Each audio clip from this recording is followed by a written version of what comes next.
Bonjour et bienvenue dans l'édito de Camille. L'édito de Camille, c'est chaque jour un point sur les actualités publiées sur le site d'Info Chrétien. Aujourd'hui, lundi 14 février 2022, célébrons l'amour. Le titre de l'édito en ce jour de Saint-Valentin est loin d'être original. Pourtant, bien que je souhaite avec joie une bonne fête à tous les amoureux, j'ai envie de parler d'un amour bien plus grand et plus important, l'amour de Dieu pour nous. Je nous invite tous à centrer nos yeux sur Dieu aujourd'hui. Rendons gloire à celui qui a tant aimé le monde qu'il a donné son Fils unique pour que nous ayons la vie éternelle. Une preuve d'amour comme il y en a peu. Les actualités du jour nous invitent également à célébrer l'amour de Dieu pour nous et l'amour de notre prochain. À commencer par le bouleversant témoignage de Roselyne Hamel.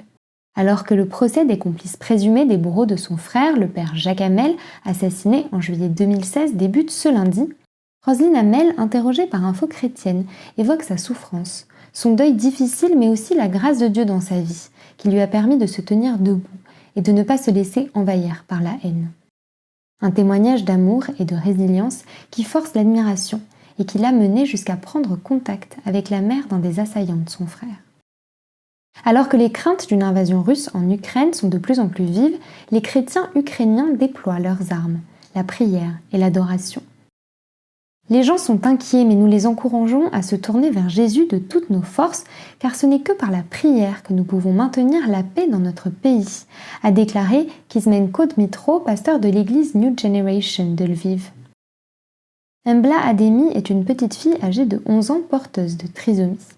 Victime de discrimination dans son école en Macédoine du Nord, elle a reçu un soutien de taille, puisque Stivo Pendarovski, le président de la République, l'a accompagnée lui-même à l'école. Il souhaite ainsi faire prendre conscience que l'inclusion est un principe de base. Cette semaine, nous vous proposons enfin de redécouvrir un dossier en collaboration avec le magazine chrétien féminin spirituel. Un dossier sur l'hospitalité qui nous a semblé à propos en cette date de Saint-Valentin, qui peut être un moment difficile pour les personnes seules. L'occasion de relire ce que nous dit la Bible sur l'hospitalité et de nous demander ce que nous pouvons faire pour manifester de l'amour aux personnes de notre entourage qui font face à la solitude.